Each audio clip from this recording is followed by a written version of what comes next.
Okay, so let's jump right in. What if I told you that the father of anarchist communism, the famous Peter Kropotkin, actually built his entire philosophy using the intellectual toolkit of his greatest rival? And that this rival was a Victorian superstar of rugged individualism named Herbert Spencer. Sounds kind of crazy, right? But this unlikely relationship is honestly one of the most fascinating stories in the history of political thought. The connection between them starts in this surprisingly personal and pretty funny way. When Kropotkin, who was a Russian prince turned revolutionary, was learning English, what does he do? He translates Herbert Spencer's gigantic work on biology. But as he joked about later, all that incredible scientific knowledge didn't help him one bit when trying to order a proper cup of tea in Scotland. And this little story, it just goes to show you how early and how deeply Kropotkin was already engaging with Spencer's ideas. And really, on the surface, these two guys could not be more different. I mean, on one side, you've got Kropotkin, the anarchist prince who argued for a society built on communal solidarity and mutual aid. And then on the other side, there's Herbert Spencer, a legit intellectual celebrity of the 19th century whose whole philosophy championed the individual and free competition. So this brings us to the big question. How in the world did the ultimate communalist find so much to admire in the ultimate individualist? To figure this out, we've got to look at their shared scientific vision. See, Kropotkin wasn't just looking for some political slogans. He was searching for a scientific foundation, a real intellectual scaffolding to build a complete philosophy of anarchism. And, believe it or not, he found it in Spencer's work. Spencer's huge project was called synthetic philosophy, and it was just unbelievably ambitious. His goal was to create a single, unified theory that could explain everything. And I mean everything, from physics to ethics, all through a consistent set of evolutionary principles. For Kropotkin, who wanted to prove that anarchism wasn't just some pipe dream, but a logical outcome of natural laws, this was like finding the Holy Grail. And Spencer's method? Wow, it was incredibly systematic. He started with the basic laws of matter and energy, then he applied them to biology, then he extended that to society, and finally, all the way to morality. It was this step-by-step construction of a whole worldview based entirely on science. And Kropotkin saw this and thought, that's it. That's the model I need to build a systematic scientific anarchism. And one of the core ideas Kropotkin borrowed was this concept of a universe in constant flux. Spencer described reality not as something static or centrally controlled, but more like a dynamic dance of forces. Harmony and balance weren't permanent states. They were just temporary results in a system of endless change.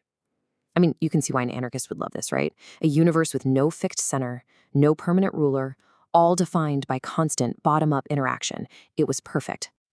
Now, this shared vision also plugged them right into the biggest scientific debate of their time: evolution.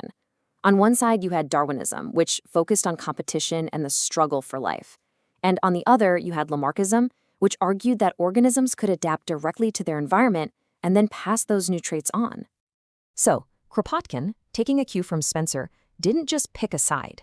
He said, hey, both of these forces are at play.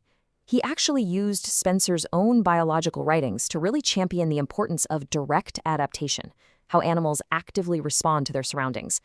And this was a huge deal because it let him push back against that really popular, hyper-competitive survival of the fittest idea and make room for his own theory of cooperation or mutual aid as a major factor in evolution. Okay, so they're on the same page with the scientific building blocks of the universe. But when it came to applying those principles to build a human society, well, that's where the agreement came to a screeching halt. This is where their shared path just hit a wall. A giant, unbridgeable chasm. Their visions for society were just polar opposites. Spencer imagined a world of individuals, all bound by voluntary contracts, where the free market was the ultimate expression of social evolution. Kropotkin's vision?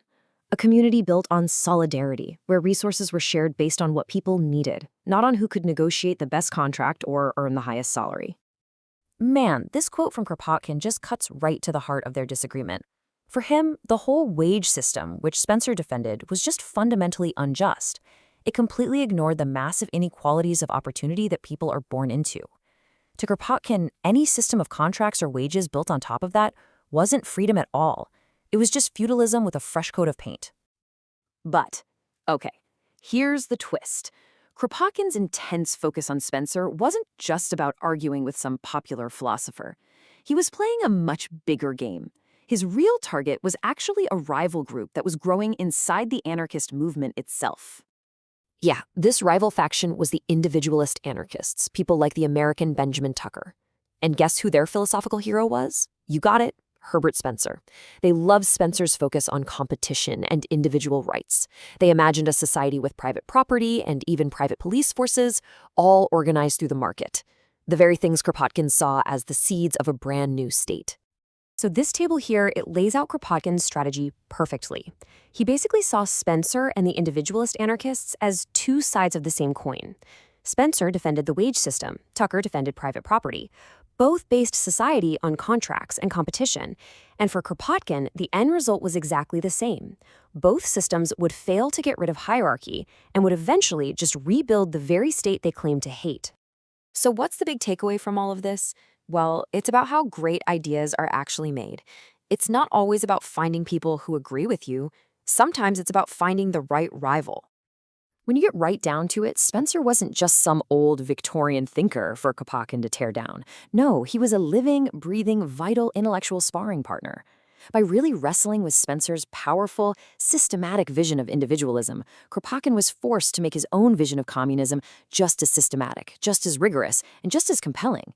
He basically sharpened his own ideas on the whetstone of Spencer's philosophy. And in the end, it was Kropotkin himself who delivered the final and kind of shocking verdict. He wrote that Spencer, his great opponent, had actually immeasurably contributed to the anarchist character of the philosophy of the century. Even in their profound disagreement, Kropotkin recognized that Spencer's critique of the state and his scientific ambition had helped pave the way for a stronger anarchism. For Kropotkin, Spencer was not dead. And this leaves us with a really fascinating question to think about. Are our most important ideas forged in the comfort of agreement with our allies, or are they forged in the fire of opposition to our most brilliant rivals?